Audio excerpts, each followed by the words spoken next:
고린도후서 5장에 보면요, 사도 바울이 사역을 열심히 합니다. 정말로 열심히 합니다. 심지어 어떤 경우에도 일을 열심히 하느냐 하면, 사람들이 예를 들면 사도 바울이 지나갈 때 손가락질하면서 이렇게 말합니다. 저기 미친 사람 지나가네. 제 말을 굉장히 곱게 했죠. 미친 사람이 아니죠. 그러면서 사도 바울이 지나갈 때마다 미쳤다, 쓸데없다, 인생을 헛산다 라고 말하면서 그가 그리스도를 위하여 삶을 사는 모든 노고들을 수포로 만들고자 그들은 예를 씁니다. 그런데 고린도후서 5장에 보면요, 바로 그 대목에서, 그런 상황 속에서 사도 바울은 까딱도 하지 않습니다. 도리어 주님을 위하여 더 열심으로 섬겨갑니다. 너 나보고 미쳤다 그랬지? 그럼 나 미쳤어. 예수 그리스도께. 이렇게 표현합니다. 나는 예수님께 미친 사람이야. 그렇게 얘기하며 달려가는 길을 멈추지 않습니다. 그래서 우리는 궁금해합니다. 어떻게 하면 저 삶의 헌신도가 사그라들지 않았을까 하고 생각해 봅니다. 고린도후서 5장 14절에 굉장히 유명한 구절이 나옵니다. 말씀은 이렇게 기록되어 있습니다. 그리스도의 사랑이 우리를 강권하시는도다. 그리스도의 사랑이 나를 강권한다고 얘기합니다.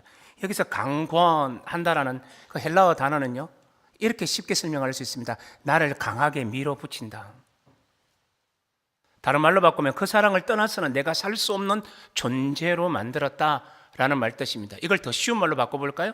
이런 뜻입니다. 그리스도의 사랑은 내 숙명이다. 그리스도의 사랑은 내 운명과 같다라는 겁니다. 그 예수에 대한 올바른 사랑, 예수에 대한 그 깊은 사랑이 자신의 삶을 변치 않게 만드는 겁니다. 하나님의 나라와 그의 몸된 교회를 위하여 열심으로 달려갈 수 있는 유일한 이유가 뭐냐? 그리스도의 사랑이 내 가슴 속에 용서슴 친다 라고 말하는 것이 그의 인생의 비결이라는 겁니다. 재직 헌신 예배라고 얘기해서 제가 옛날에 목회 경험을 한번 생각해 봤습니다. 저는 옛날에 대구 제1교회라는 곳에서 담임 목사를 했었거든요. 그런데 이제 그곳에서 제가 이제 목회를 하다 보면 재직회 강사님들이 오셔서 메시지를 전합니다. 듣다 보면 굉장히 세밀하게 재직들은 이렇게 해라 저렇게 해라 라는 메시지를 전할 때 어떤 건 되게 도움이 되는데 어떤 거는 도움이 안 돼요. 왜 그럴까요? 우리 교회에 독특성이 있기 때문입니다. 그래서 제가 그때 그런 생각을 했었습니다. 재직 헌신 예배 때는 뭐뭐 하라라고 얘기하는 게 아니라 그리스도에 대한 사랑, 하나님에 대한 사랑, 하나님에 대한 선명한 인식을 아로새겨 주는 것만으로도 그게 헌신 예배의 예부 강사가 해야 할 일이겠다라고 제가 그때 다짐을 했었습니다. 그래서 제가 오늘 와서 이것은 하지 않을 겁니다. 어떤 걸 하지 않느냐 하면 어떻게 섬겨라 라는 말을 이런 방구도 하지 않겠습니다. 그럼 제가 무슨 말씀을 전하고 싶으냐 하면 어떻게 섬길 수 있나, 무엇이 우리를 섬기게끔 만드는가, 이 얘기를 좀 오늘 초점을 맞추려고 합니다. 다시 말하면 그리스도의 사랑이 우리를 강권하여 우리가 여전히 그 자리에 있는 것처럼 오늘 이 자리에 제 메시지도 여기에 초점을 맞추어서 우리가 믿는 하나님은 우리에게 어떤 힘을 주시길래, 우리의 하나님은 어떠한 분이시길래 우리로 하여금 중단할 수 없는 열정을 여전히 유지하게 하시는가, 여기에 초점을 맞추어서 말씀을 전하실 거예요. 그런 관점에서 오늘 메시지를 시작하며 질문 하나를 던져보려고 합니다.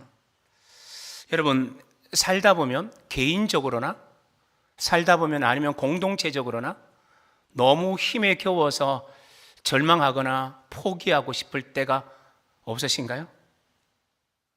제가 신학교에서 최근에 이제 신학생들을 가르치기 시작했는데 신학생들에게 동일한 질문을 던져볼 수 있습니다. 제가 학생들한테 친하게 지내면 얘들아 그러거든요. 얘들아, 그대들은 살아가면서 절망하거나 힘에 겪거나 주저앉아서 아무것도 하고 싶지 않거나 모든 것을 포기하고 싶을 때가 있었니? 라고 질문을 던졌습니다.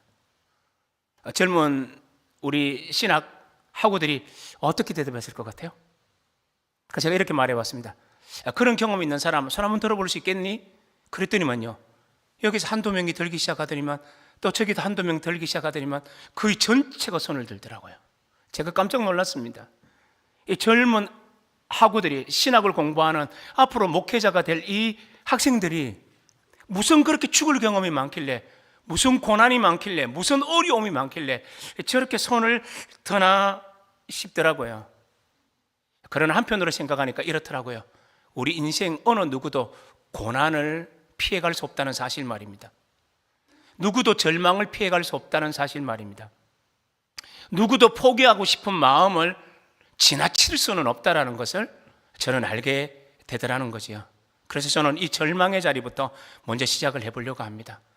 섬기다가 지칠 때, 달려가다 지칠 때, 내 인생의 그리스도에 대한 사랑이 시트리해질 때, 그때 우리는 어떻게 해야 되나라는 관점에서 오늘 좀 말씀을 전해보죠.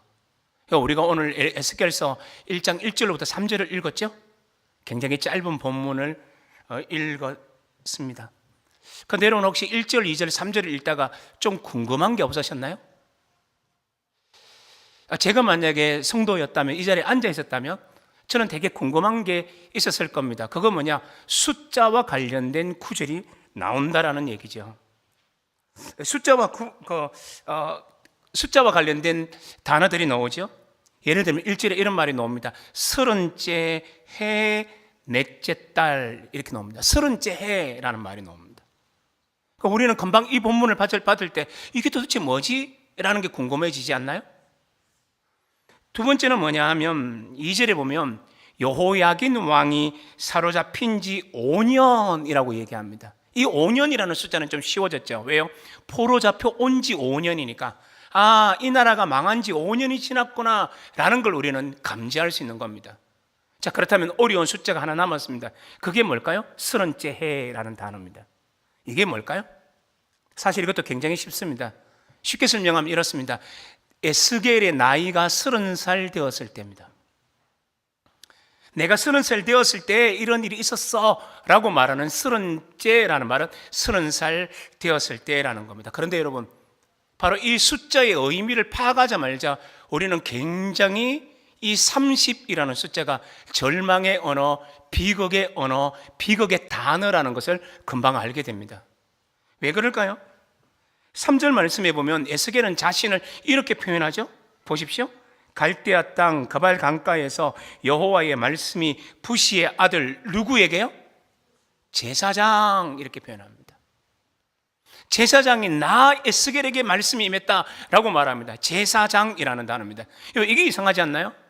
배경을 알면 이게 굉장히 비극의 은혜라는 것을 알게 됩니다. 원래요, 제사장이 되려면 몇 살부터 준비를 하느냐 하면 20살부터 준비를 해야 합니다. 그럼 제사장의 안수를 받고 제사장을 할 수 있는 나이는 몇 살인 줄 아세요? 30살부터입니다. 그렇다면 이 말이 무슨 의미인지 금방 여러분 짐작이 가시나요? 에스겔은요, 그 나라가 망하기 5년 전에 20살이 됐던 겁니다. 그래서 5년 동안 제사장의 모든 일들을 배웠어요. 제사는 어떻게 지내는지, 율법을 통하여서 백성들을 어떻게 가르치는지 이 모든 것들을 배워 나가던 시대들이 5년이 지났다는 겁니다. 그런데 5년이 지났는데 어떤 일이 발생해요? 나라가 망해버립니다. 자기 터전이 사라져 버리는 겁니다. 그리고 난 다음에요, 5년이 포로 잡히고 돌아와서 5년이 지났다는 겁니다.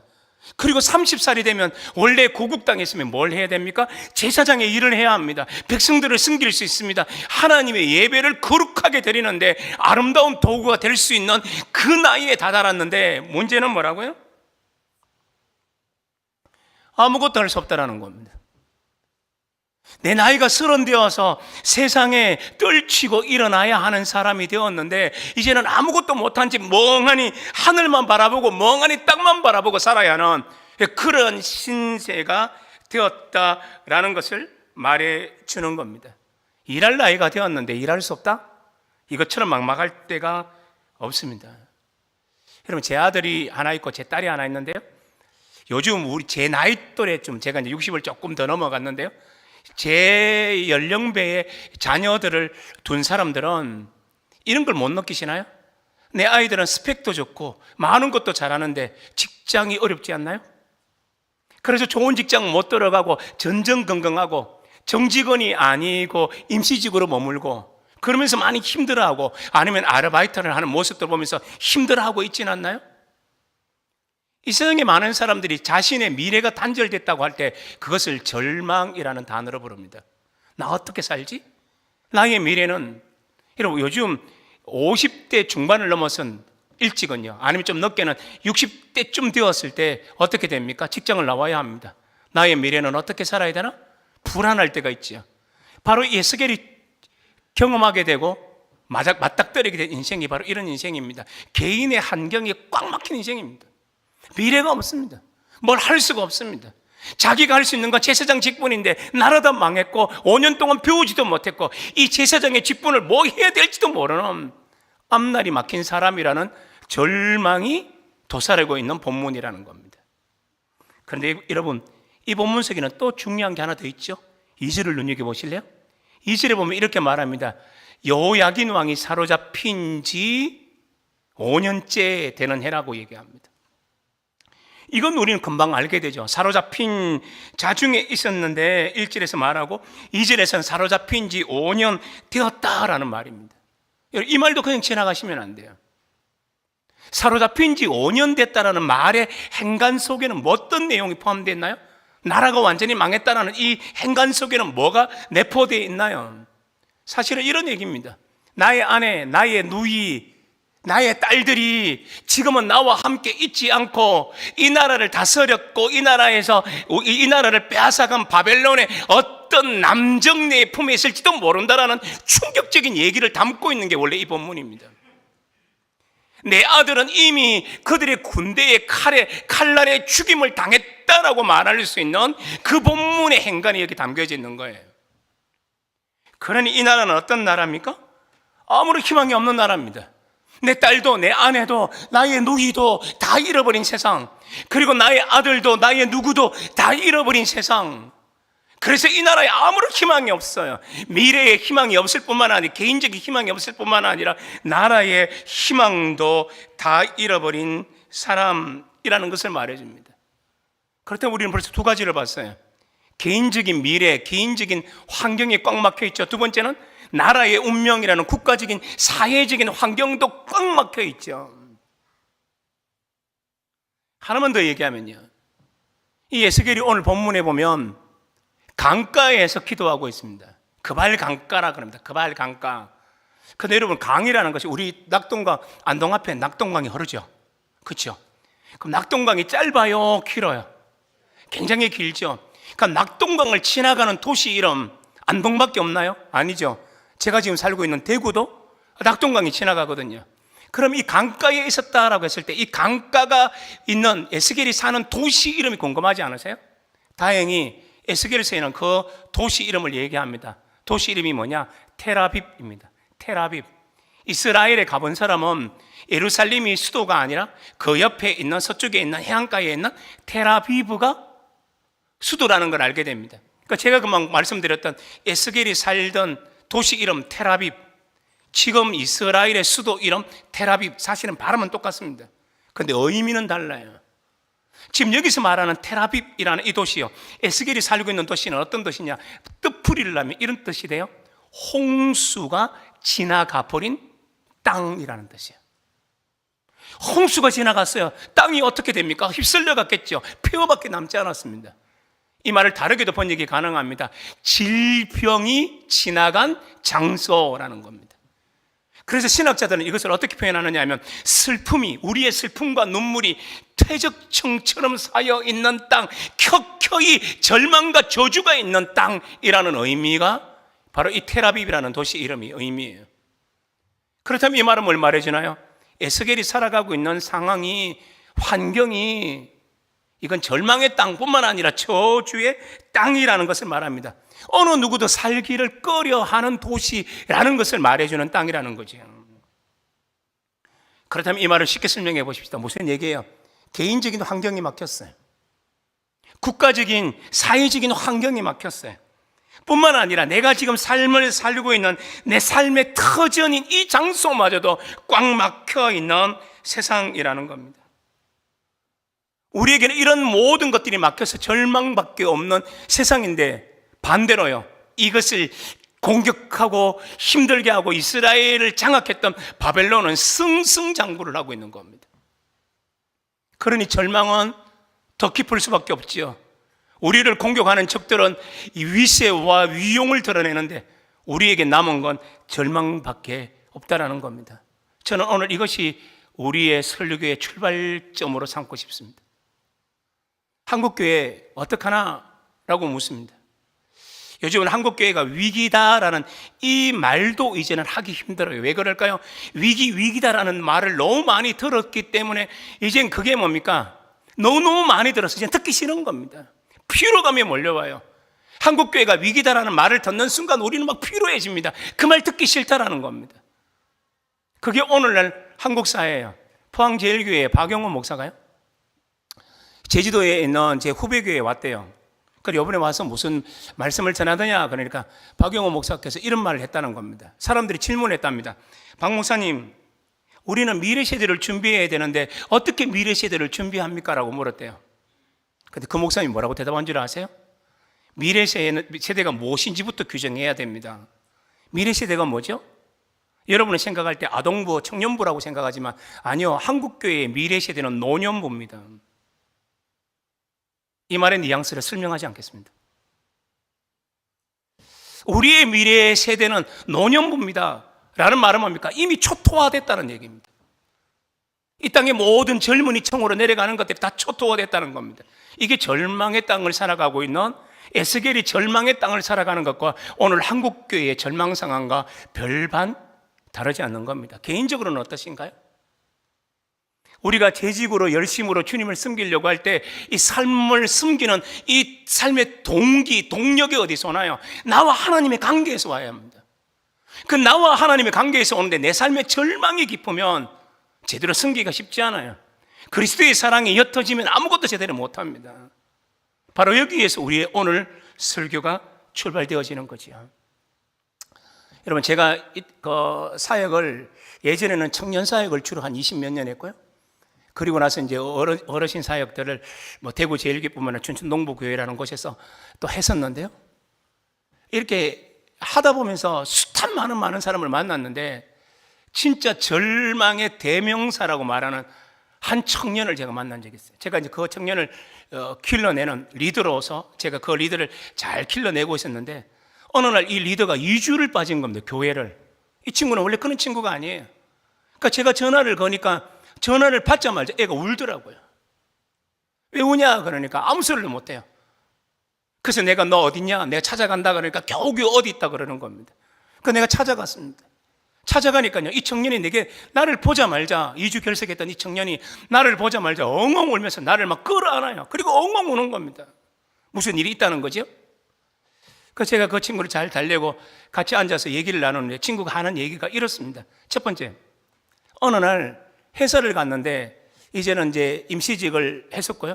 열심히 그 회사에 충성을 했고 나름대로 일을 잘했대요. 그리스도인다운 삶으로 너무 잘 살았대요. 자기는 이제 정직원 되는 게 별 문제가 안 된다고 생각할 정도로 이 청년이 잘했다는 겁니다. 그런데 어느 날 그 인사과에서 자신을 부르더니만 이제 정식 계약을 쓸 줄 알고 따라갔더니만 그분이 이렇게 얘기합니다. 올해까지 하시고 그만두시라고. 회사를 잃어버렸죠. 그때 청년이 너무 마음이 안 좋아서 이제 어떻게 하냐, 밖으로 나오는데 그래도 한 가지 이 피할 구멍이 있다는 거죠. 그건 뭡니까? 자기가 사귀는 자매가 있는데 이 자매가 정말로 심성이 고운 자매였어요. 이 자매를 만나면 조금이라도 위로가 되겠지 하고 기다렸어요. 저녁까지 이제 퇴근할 때까지 기다렸다가 자매를 만나러 가서 만난 거 먹고 이렇게 이제 그 우울한 마음도 치료받아야지 라고 나갔는데 밥을 먹던 그 자매가 짐작하시나요? 이 말 했습니다. 우리 그만 만나요. 이 청년이 얼마나 충격을 받았는지 모릅니다. 직장에서, 자매에게서. 그래서 이제 그 너무 슬픈 마음으로 길을 걸어가고 있는데 전화가 왔대요. 그러니까 어떻게 생각했냐면 이 자매가 오빠 내가 잘못해서 다시 만나 할 줄 아는 기대감을 가지고 전화기를 딱 열었는데 큰 누나 이름이 떠더라는 겁니다. 여보세요? 그러니까 큰 누나가 하급한 목소리로 이렇게 얘기합니다. 누구야? 빨리 내려와. 아빠가 교통사고를 당했는데 뺑소니를 당해서 지금 생명이 위독해. 빨리 내려와서 아버지 마지막이라도 봐야 돼. 이 청년이 그 아버지의 죽음을 목도한 지 이제 한 7, 8일이 지난 거지. 그리고 나를 만난 겁니다. 절망 아닌가요? 우리의 인생은요, 개인적으로 뿐만 아니라 우리의 삶뿐만 아니라 우리의 공동체적인 것뿐만 아니라 모든 삶의 영역에서 하나님을 믿는 것이 의미가 있나, 내가 예수 믿는 것을 통해서 힘을 얻을 수 있나, 믿는 것이 이 어려운 상황에서 무슨 의미가 있나 라는 생각이 들어오는 순간부터 우리의 열정과 헌신은 약해진다라는 겁니다. 혹시 여러분 가정에도 섬기지 못하게 하는 이유? 아니면 여러분의 삶 속에서도 주님을 더 굳게 붙들지 못하게끔 만들고 나를 힘들게 하는 그런 이유들이 없나요? 건강의 문제, 자녀의 문제, 혹은 부모의 문제, 친정의 문제, 하여튼 우리 삶들 속의 경제적인 문제, 이 모든 것들이 우리에게 음습할 때마다 우리 속에 있는 열정도 내려놓게 되고 그리스도에 대한 의존도를 내려놓게 하고 있지는 않는지요? 에스겔의 오늘 본문의 초점의 출발점은 바로 여기입니다. 절망 가운데 있었어요. 개인적인 역량도 그랬고요, 사회적인 환경도 그랬고요, 내가 살고 있는 이 내가 발을 딛고 살고 있는 이 땅마저도요 저주의 땅처럼 느껴진다는 겁니다. 희망 없는 땅처럼 느껴진다는 겁니다. 여기에서 무슨 희망이 있고 여기서 무슨 노래가 있을 수 있냐라고 외치는 사람이 누구냐? 에스겔이었었습니다. 그런데 메시지는 여기서 끝나면 안 되죠. 아무런 의미가 없지요. 그래서 이제 이런 절망의 순간에 우리 하나님은 어떤 분이신가를 오늘 한번 확인해 보자는 겁니다. 1절을 눈여겨보세요. 여러분 성경책의 1절을 한번 눈여겨보십시오. 1절에 보면, 여러분 1절에 보면 앞에 나오는 한 7글자만 같이 읽어볼래요? 7글자만요. 시작. 그렇죠? 30째 해 넷째 달 이렇게 돼 있죠. 혹은 다시 보면, 여러분 우리가 1절이니까 1이라는 숫자 바로 옆에 첫 번째 나오는 단어만 읽어봅시다. 시작. 그렇지, 우리나라 말에는 30째라고 돼 있죠. 근데 저도 옛날에는 영어만 읽고, 그리고 옛날에는 또 뭡니까? 신학을 하기 전에는, 아주 오래전에 신학을 하기 전에는 한글 성경만 읽었었어요. 그러다가 어느 날 제가 이제 히브리어를 배우니까요, 저는 히브리어는 잘 못하고 헬라어를 하죠. 신약 전공이니까요. 근데 히브리어를 떡 읽는데 제 눈에 눈에 들어오는 게 있었어요. 그러니까 히브리 원문에는 어떻게 제일 먼저 나오는 단어가 뭐냐? 30째가 아니에요. 어떤 단어가 나오느냐 하면, 제가 그냥 발음이 이상할 건데 한번 들어보십시오. 와예히라는 단어가 나와요. 와예히.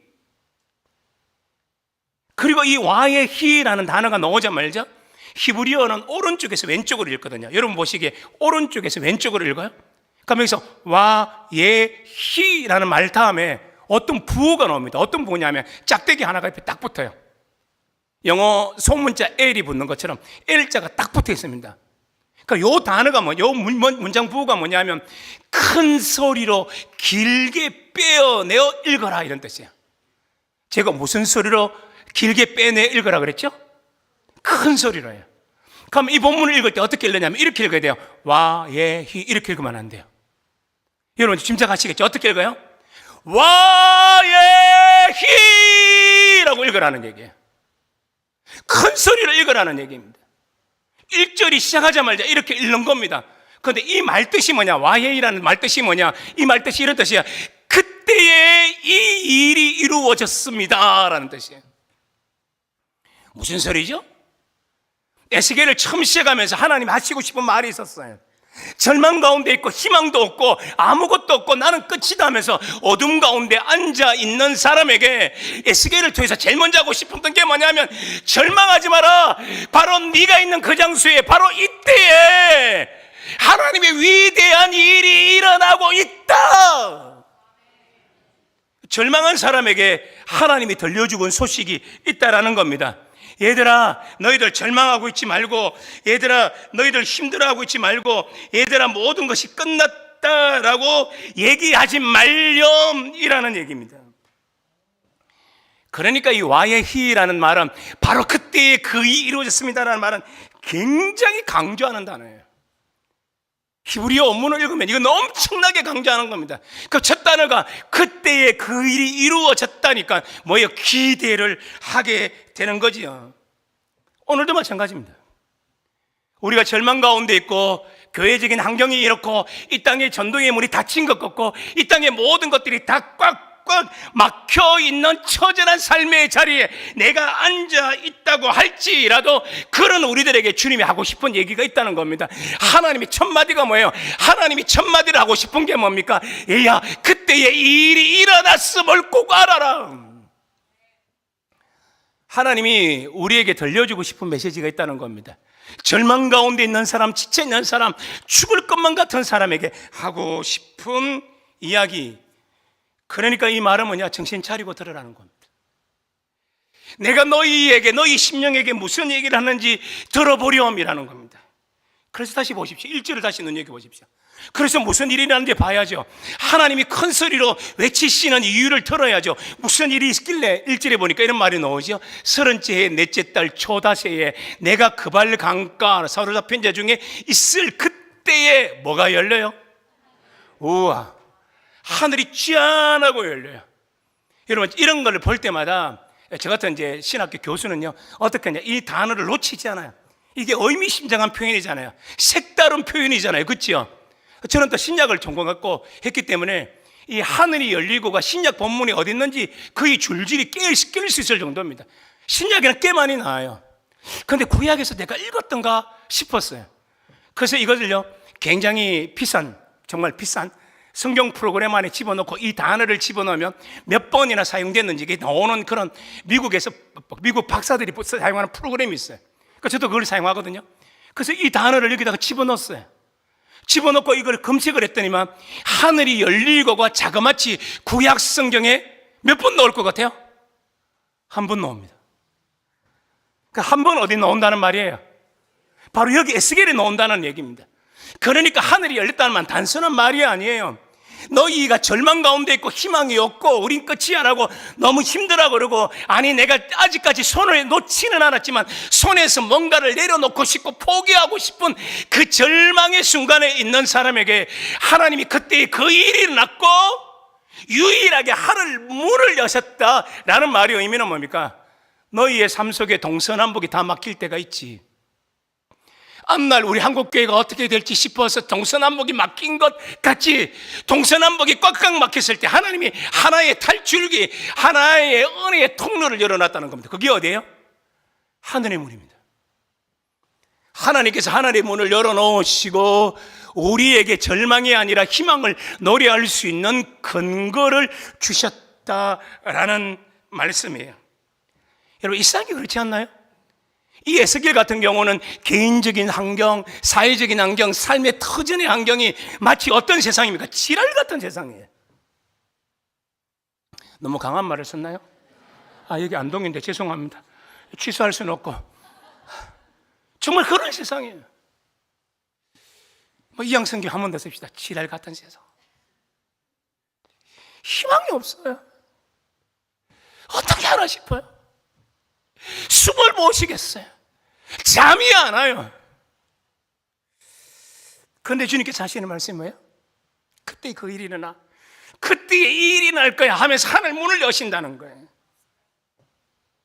그리고 해결책은 어디서 온다고요? 하늘로부터 와요. 하늘 문을 열고 하나님이 우리에게 복을 내려주세요. 우리가 동서남북이 다 막혀서 절망하고 있을 때, 내 영혼 속에서 눈물이 나고 한숨이 나고 있을 때 하나님이 하시는 말씀이 뭡니까? 하늘의 문을 열고 피할 길, 복의 길을 열어놓으셨다는 겁니다. 문제는 뭐예요?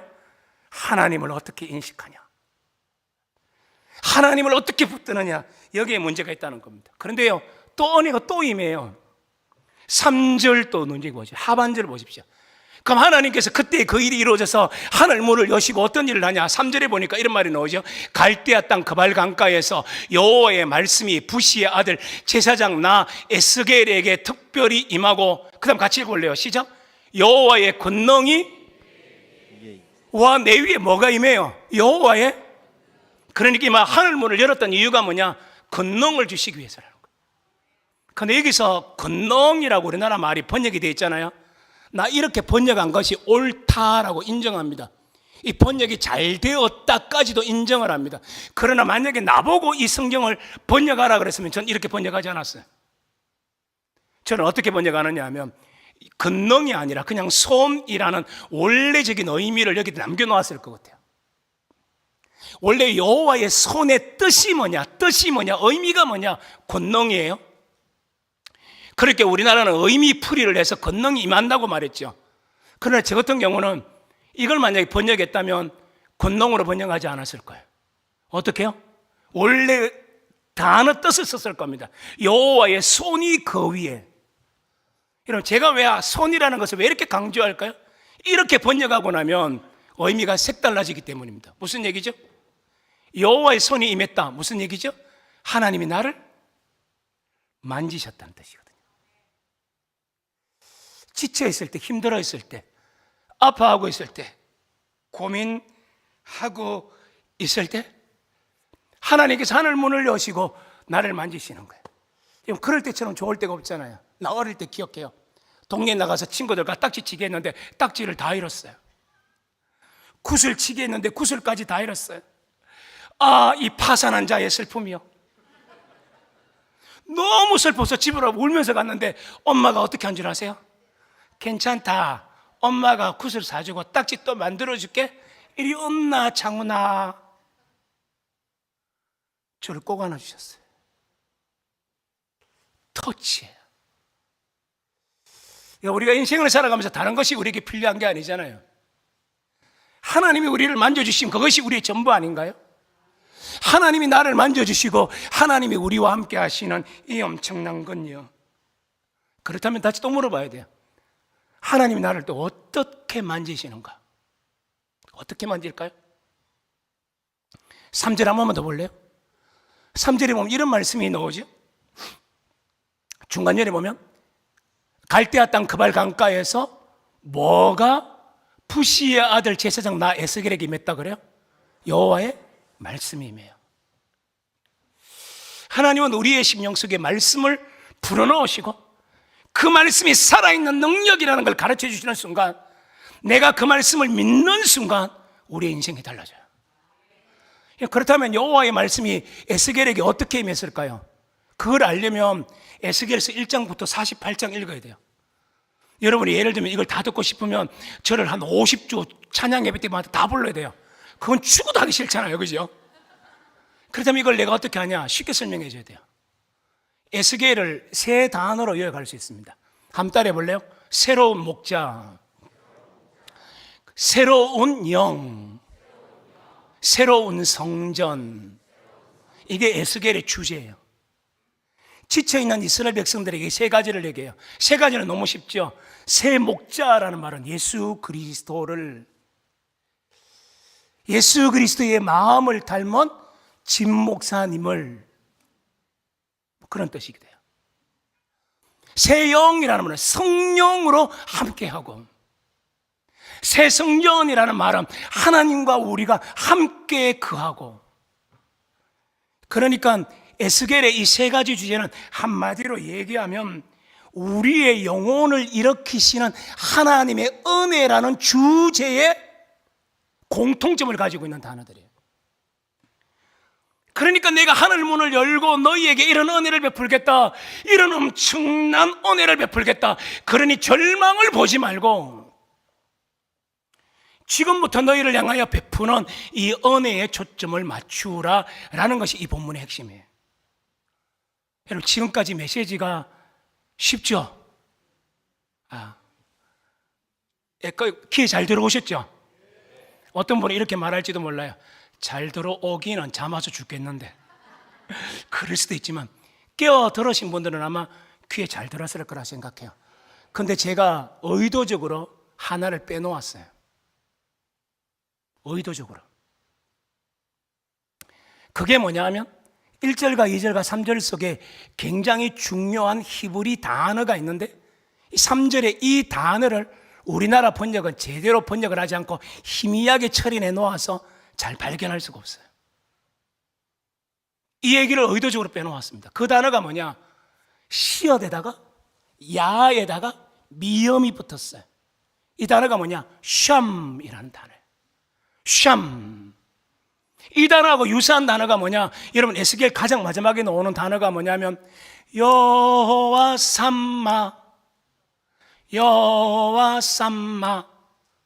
이 삼마라는 단어는 단어를 좀 더 풀어 이게 어미 변화라는 게 있는데 그걸 따라서 좀 길게 발음하는 거고, 샴이라는 말은 줄임말처럼 딱 쓰는 단어예요. 그러면 샴, 이 삼마라는 단어의 뜻이 뭔지를 알죠? 이건 알잖아요. 무슨 뜻입니까? 여호와가 바로 여기에 계시다. 그러니까 이 말은 뭘 말해줍니까? 우리가 절망을 극복하고 한국교회의 미래를 개척할 수 있는 다른 이유, 다른 모든 것들에서 이유가 있는 게 아니라 하나님이 여기 계시다라는 것을 제대로 듣고 마음에 인식하는 교회, 이것을 인식하는 성도들을 통해서만 위대한 역사가 일어날 수 있음을 보여주는 본문이라는 겁니다. 여호와가 나와 함께 계시다라는 말을요, 정말 제대로 알면 우리 영혼의 각성이 이루어져요. 예를 들면 창세기 28장에 보면 야곱이 에서를 무서워하여 도망가죠. 맞아요? 막 도망을 갑니다. 엄청나게 도망갑니다. 그런데 왜 그렇게 도망을 열심으로 가느냐 하면 에서는 사냥에 능한 사람이기 때문에 추격을 잘해요. 남을 추적해서 잘 따라온다고요. 사냥하는 동물들을 따라서 발자취를 정말 잘 쫓아온다고요. 그러니까 야곱이 에스가 쫓아올까봐 겁이 나서 도망 가다가 여간방에서 못 자죠. 거기서 자다가 죽을지도 모르니까 어떻게 합니까? 바위 틈속에, 아주 험한 바위 틈속에 들어가서 거기서 불도 못 피우고 자고 있었어요. 얼마나 추웠을까요? 다른 내용 다 생략할게요. 그때 꿈속에서 하나님이 나타나요. 하나님이 아브라함에게 했던, 이삭에게 얘기했던 하나님의 축복의 언약의 말씀들을 다 일러줘요. 뭐 이거 다 생략할 거고요. 그래서 하나님의 그 위로를 받고 난 다음에 이 야곱이 눈을 딱 뜹니다. 여러분 이제 기억하고 계셨으면 좋겠는데 기억하시나요? 그때 야곱이 제일 먼저 눈에서 딱 눈 뜨고 나서 했던 첫 마디가 뭐죠? 예, 맞아요. 했는 것 같아요. 금방 여기서 찬양대에서 여호와가 바로 여기에 계시거늘 내가 알지 못했어요. 야곱의 지금까지의 불행은 어디 있는 줄 아십니까? 여호와가 옛날에도 그리고 지금도 자기와 함께하고 있음에 대한 망각에 있었던 겁니다. 그런데 이제 하나님이 바로 여기에 계시다는 걸 아는 순간 그의 영혼이 바뀌기 시작해요. 이제까지는 자기의 이기적인 삶을 살고 자기의 유익을 위해서 살고 형의 것을 빼앗아 먹더라도 자기만 잘 되면 된다고 말했던 정말로 철저한 이기주의적 삶을 살았는데, 이때 하나님이 나와 함께 계시다는 걸 아니까 어떻게 됩니까? 쌍방의 사람으로, 쌍방의 사랑을 하는 사람으로 바뀌어요. 그래서 외삼촌 집에 도착했을 때 자기의 외삼촌의 딸들, 그치요? 사촌이죠? 그들이 어떤 남정네로부터 고초를 당할 때 어떻게 합니까? 자기에게 아무런 이득이 없음에도 불구하고 생명을 걸듯이 해서 그 모든 일을 도와주는 사람으로 바뀌어요. 쌍방의 사람으로, 섬김의 사람으로 바뀌어요. 이유가 뭘까요? 하나님이 나와 함께 계심을 아는 순간부터예요. 곰곰이 생각해봐요. 곰곰이 생각해봐요. 개인적으로 생각하면 내 삶에 절망이 몰려와요. 아픔이 몰려와요. 숨 쉴 수 없을 정도로 어려운 일이 몰려옵니다. 무엇이 우리에게 위로가 될까요? 이겁니다. 하나님이 바로 여기, 하나님이 바로 여기 나의 절망의 장소에 계신다. 한국교회도 마찬가지입니다. 이 땅의 모든 삶의 여건들을 극복할 수 있는 헌신의 동력은 바로 여기서 나오는 거죠. 말씀을 맺죠.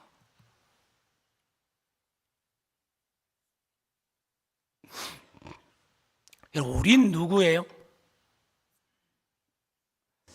우린 누굽니까? 라고 말하면 저는 첫마디를 이렇게 넌 누구니? 사람들이 저한테 물으면 제 첫마디는 뭔지 아십니까? 목사입니다, 교수입니다, 이 말 하지 않습니다. 당신은 누구십니까? 하면 전 첫마디가 이겁니다. 전 그리스도인입니다, 이럽니다. 저는 그리스도인입니다. 그리스도인이라는 뜻은 무슨 뜻인지 알죠? 두 가지만 얘기하면 그리스도를 따라가는 사람, 그리스도 안에 있는 사람. 그리스도와 함께하며 걷는 사람이 그리스도인이에요. 여러분 혹시 직장 다니시는 분 계시죠? 용서하고 들으세요. 여러분 한 1년 연봉 한 2억에서 3억 정도 되시죠? 그거 안 돼요. 그 정도 안 돼요. 이상하다. 가면 좋아요. 연봉은 뒤로 하고 사는 집은 어떤 거예요? 제가 안동에 아파트 좀 보고 와서 있어야 되는데 제일 좋은 아파트 이름 있겠죠? 그 꼭대기층에 펜트하우스가 있어요. 여러분 우리 동부교회의 절반은 그런 펜트하우스에서 사시죠? 아닌가? 그럼 오늘 교회 올 때 차 못 타고 오셨어요? 마이바흐인가? 그거 타고 오셨나요? 벤처 별 삼각별 타고 오셨나요? 2억 3천짜리 11번 버스 타고 오셨나요? 제가 이 말씀 왜 드렸냐면 세상 사람들이 그럽디다. 너 연봉 얼마냐? 너 차 뭐냐? 집 어디 사냐? 그 부피와 그 질량의 크기를 따라 우리 보고 이렇게 말합니다. 성공했네. 그렇게 살지 못하는 사람들에게 뭐라 그런 줄 아십니까? Hey, you are lose. 너 실패자야. 너 찌질이야. 세상은 그렇게 얘기합니다. 아까 제가 용서를 밀고 말씀드렸으니까 만약에 그렇게 얘기하면요, 세상 사람들이 볼 때 우리 모두는요, 우리 모두는 아니고 이렇게 한 2분 빼고 한 3분 빼고 우리 모두는 루즈입니다. 실패자입니다. 그런데 우리의 관점은 거기 있는 게 아니에요. 우리의 관점은 어디 있나요? 내가 누구인지를 알거든요. 예수 그리스도가 십자가에 당신의 몸을 다 찢기까지 사랑했던 대상이거든요. 예수 그리스도가 당신의 모든 몸을 찢었으라도 안기를 원하셨던 게 우리거든요. 하나님 아버지가 독생자 예수 그리스도를 십자가에 내어놓는 그 고통을 당하시기까지 우리를 안동 동부교회 성도로 만드실 정도로 우리는 귀한 존재거든요.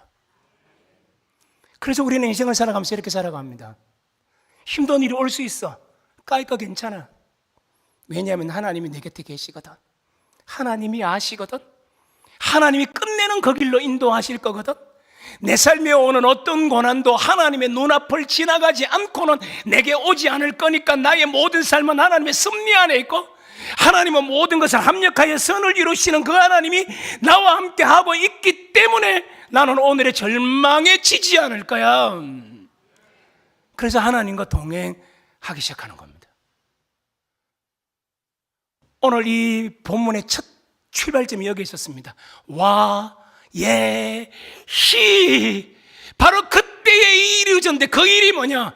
하나님이 우리와 바로 여기에 함께 하고 있다는 사실. 우리 재직들과 함께 하십니다. 우리 안동 동부교회 모든 성도들과 함께 하시는 거죠.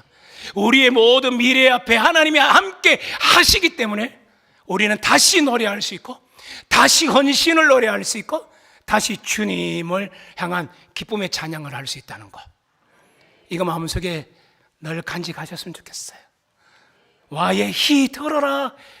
지금 하나님이 우리와 함께 계심을, 그것을 마음속에 인식함으로 말미암아 하나님은 나의 숙명이라, 예수님은 나의 운명이라, 그 사랑 안에서 늘 숨기시고 사랑하고 아껴주며 전진하는 여러분 모두가 되시기를 주 예수 그리스도의 이름으로 축복합니다.